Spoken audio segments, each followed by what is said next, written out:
버지라블로는 이제 카피쟁이고 순수한 창작을 할 줄 모르는 디자이너. 그러니까 루이비통이 브랜드력까지 지금 1등 브랜드로 자리 잡게 된 데는 버지라블로의 공이 굉장히 크다고 보실 수가 있어요. 버지라블로 전에 이제 여성복으로 영입된 니콜라스 게스키에르 같은 경우는 발렌시아가 있었을 때는 뭐 모터백이라든지 바이커 자켓이라든지 빅히트 아이템을 출시를 하면서 능력을 인정받았던 디자이너였지만 막상 이제 루이비통에 와서는 괄목할 만한 성장을 이루지는 못했던 디자이너였어요. 그러다 보니까 이제 킴 존스가 진행하고 있던 남성복이나 그런 쪽으로 이제 더 이슈가 몰릴 수밖에 없었는데, 루이비통 남성복을 버지라블로가 인계를 받게 되면서 지금 현재의 모습은 럭셔리 브랜드라기보다는 웰메이드 스트릿 브랜드라는 느낌이 더 강하게 들 정도로 스트릿 문화를 많이 이제 녹여냈고, 그런 점들이 이제 젊은 층에게 루이비통이 더 이상 올드한 브랜드가 아니고 내가 소비할 수 있는 브랜드가 아니라 이렇게 다가오는 것 같아요. 이런 루이비통의 변화가 기존의 루이비통 고객들은 사실 반가운 변화는 아니었다고 해요. 클래식한 모델과 클래식한 분위기, 약간 의상들을 좋아했었는데 너무 젊게 바뀌니까 본인들이 소비하기에는 조금 트렌디한 감이 있어서 기존 고객들의 사실 매출은 조금 떨어진 감이 있지만 새로운 젊은 층들의 고객들이 대거 유입이 되면서 전체적인 매출은 괄목할 만한 성장을 이루었다고 합니다. 또 버지라블로가 지금 가장 핫한 맨즈웨어 디자이너로 부각이 되면서 매 시즌 컬렉션을 할 때마다 주목을 받고 있어요. 도대체 이번 시즌에는 버지라블로가 진행한 루이비통 남성복에서 어떤 옷이 나올까 모두들 궁금해하고, 사실 더 크게 이슈가 되었던 거는 그 컬렉션 자체의 신선함에 대한 놀라움도 있었지만 매 컬렉션마다 약간 카피 비슷한 제품들이 등장을 하면서 이 논란을 더욱더 가중시키게 됩니다. 어딜 카피해요? 수많은 브랜드랑 디자이너를 카피한 걸로 알려져 있는데 가장 유명한 일화는 지난 시즌에 벨기에 디자이너 중 한 명인 월터 반 베이런덩크의 최근 컬렉션을 거의 이제 그대로 모방한 수준의 컬렉션을 선보이면서 이게 크게 이슈가 된 적이 있어요. 월터 반 베이런덩크는 벨기에의 안트워프 6 중에 한 분이신데, 저는 이제 20대 초반부터 굉장히 좋아했던 디자이너였고 지금 현재는 안트워프 왕립학교에 이제 교장을 맡고 계신 그런 분인데, 사실 활동하신 그런 경력이나 명성에 비해서 패션계에서 일화를 하고 계신 분들은 잘 아는 디자이너지만 일반인들은 거의 들어보신 적이 없는 그런 디자이너일 거예요. 그래서 뭐 뉴욕타임즈 같은 데서도 기사가 날 때 그분의 이름이 그대로가 실리지가 않고 한 벨기에 디자이너가 버지라블로를 향해 뭐 비난을 했다가 이런 식으로 기사가 날 정도로 명성이 알려지지 않은 그런 디자이너였고, 버지라블로의 카피를 놓고 이제 인터넷상에서는 갑론을박이 벌어졌는데, 뭐 한쪽은 이제 원래의 디자이너를 옹호하는 쪽, 버지라블로는 이제 카피쟁이고 순수한 창작을 할 줄 모르는 디자이너다, 이런 의견이 있는 반면에 또 반대편에서는 버지라블로를 응원하는 의견들이 있었는데, 그 의견들의 가장 이제 핵심이 되는 부분은 카니에 웨스트가 트윗을 하나 남기게 되는데, 너희 둘 다 덤벼라. 제가 얘기하는 둘이라는 거는 인스타 계정에 다이어트 프라다라는 계정이 있어요. 패션계에서 벌어지고 있는 일련의 사건들이라든지 아니면 어떠한 디자이너가 다른 디자이너를 약간 카피하는 행위라든지 이런 것들이 이제 주요 이슈로 다루는 채널인데, 이 채널이 버지라블로의 오프화이트 시절부터 디스를 꾸준히 해온 채널이에요. 그러다 보니까 카니에 웨스트가 저격을 해서 다이어트 프라다 그리고 월터 반 베이런덩크 너희 우리한테 덤벼. 버지라블로는 지금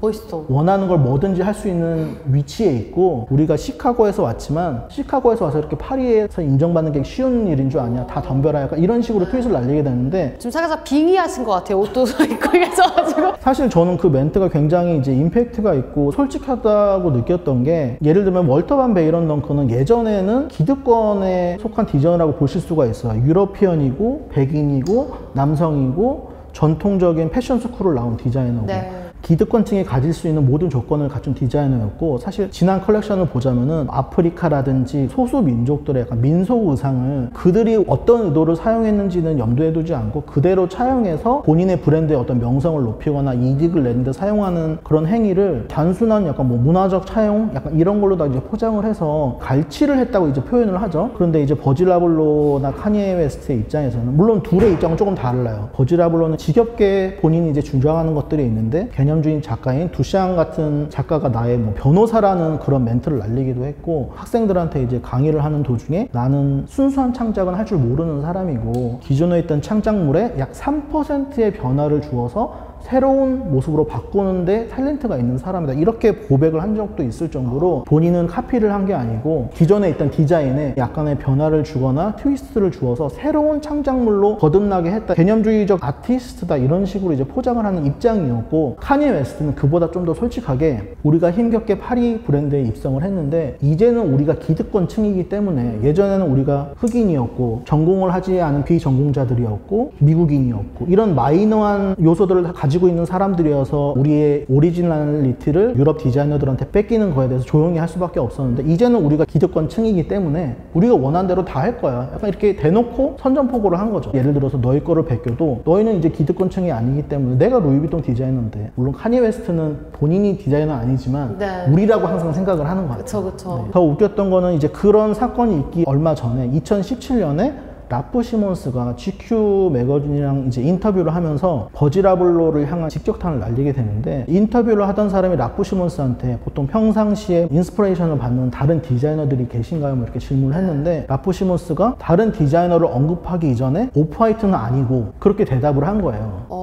미리. 네, 어떠한 디자이너들한테 영감을 받는다, 이렇게 대답을 할 수도 있는데 다른 애들은 모르겠고 일단 오프화이트에게 영감을 받진 않아, 이렇게 대답을 한 거예요. 그러면서 부가적인 설명을 한 게, 버지라블로는 뭐 착하긴 하지만 순수 창작물을 낼 수 없는 사람이고 디자이너로서 맞지 않는 것 같다, 이런 멘트를 날리게 돼요. 아티스트적인 부분에서 인정을 하나도 안 해주는군요. 그렇죠. 라프 시몬스도 벨지움 디자이너고, 기득권 세력들은 사실 버지라블로라는 존재가 굉장히 불편할 수밖에 없어요. 왜냐면은 두샹이라는 아티스트도 본인들이 속한 유럽 백인 아티스트고, 그런 위대한 아티스트를 미국 흑인이 가져다가 자신의 멘토로 삼고 자꾸 이제 언급을 하니까 그런 것도 불편했을 거고, 메인스트림으로 패션스쿨을 졸업하지 않은 자가 스트릿 문화를 자꾸 가져와서 접목을 시키려고 하니까 본인들의 약간 필드를 무너뜨리는 느낌. 필드를 무너뜨리는 것 같고 해서 굉장히 불안했을 거예요. 그래서 그런 멘트를 날리는 공격을 하는데, 힙합 하시는 분들이 디스전을 주고받듯이 버지라블로는 이제 라프 시몬스를 공격을 하진 않았지만, 얼마 뒤에 이제 라프 시몬스의 예전 작품 중에 네브라스카라고 적혀진 이제 유명한 맨투맨이 있어요.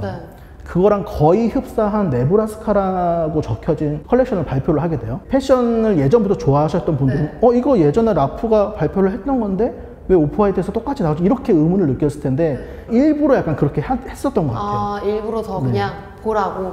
2019년에는 컬렉션을 발표를 하면서 컬렉션 제목을 Nothing New, 새로운 게 없다라는 뜻이죠. 미술 작품이나 패션을 하는 데 있어서 더 이상 새로운 것은 없다, 약간 이런 뜻이고, 메인으로 쓴 그래픽이 이제 모나리자 그래픽인데, 그 모나리자 그래픽도 다빈치가 그린 오리지널 그래픽이 아니고 두샹 작품 중에 모나리자 작품에 이렇게 콧수염을 그려놓고 이 여자의 엉덩이는 핫하다, 이런 식으로 제목을 붙인 작품이 있어요. 그 작품을 메인 그래픽으로 쓰면서 본인은 기존에 있던 디자인을 그대로 차용한 것이 아니고 내 스스로의 어떤 터치나 감각을 더해서 아예 새로운 것을 만들었다, 이런 걸 간접적으로 이제 라프한테 보여준 사건이 있었죠. 더 재밌는 게 뭐냐면, 루이비통 남성복 패션쇼를 이제 버지라블로가 선보이면서 가장 많이 현재 트렌드에 접목시키게 된 부분이, 가방을 그대로 옷에 붙인 듯한 디테일들이 있어요. 포켓 디테일이 예전에는 입체 분량이 있더라도 입구 부분은 평평하고 뭐 아랫부분에 입체 분량이 있다거나 약간 이런 형태를 취했었는데, 아예 저런 미니백 같은 게 옷에 붙어있는지 전체가 약간 입체적으로 이렇게 튀어나온 그런 디테일을 썼는데,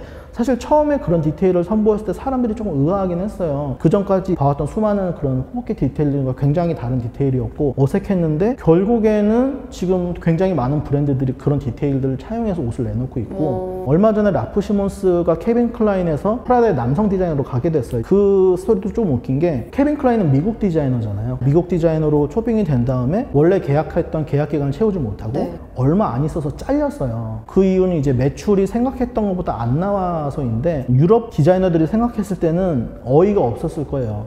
너희들이 뭔데 우리들의 라프 시몬스를 평가를 해서 자르냐, 이게 굉장히 패션인들한테 충격이었고, 그래서 미우치아 프라다가 프라다를 운영을 하면서 여성복이든 남성복이든 디자이너에게 디자인을 맡긴 적이 단 한 번도 없었어요. 여태까지 브랜드를 운영하면서 본인이 다 디자인을 하고 했었는데, 난생 처음으로 외부 디자인을 영입한 게 라프 시몬스였던 거예요. 이면에는 제 뇌피셜로는, 너희 미국인들은 라프 시몬스의 가치를 모르지만 나는 안다, 같은 유럽인이고 같은 이제 정통파인 나는 안다, 약간 요런 게 있지 않았을까. 요번 시즌에 라프 시몬스가 처음으로 프라다 남성 라인을 선보였는데, 버지라블로가 사용했던 가방을 그대로 붙인 듯한 포켓들이 달려있는 옷들을 발표를 하게 돼요.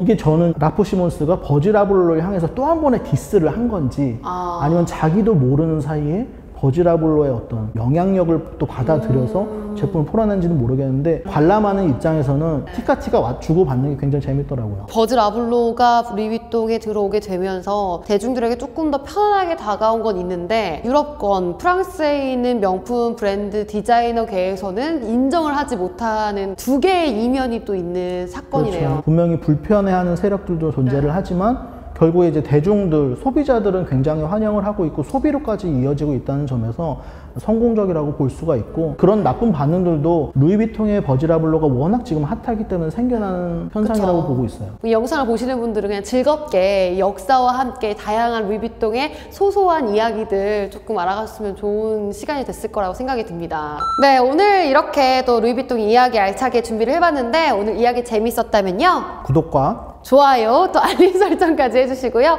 저희는 론 나였습니다. 다음에 또 만나요. 안녕.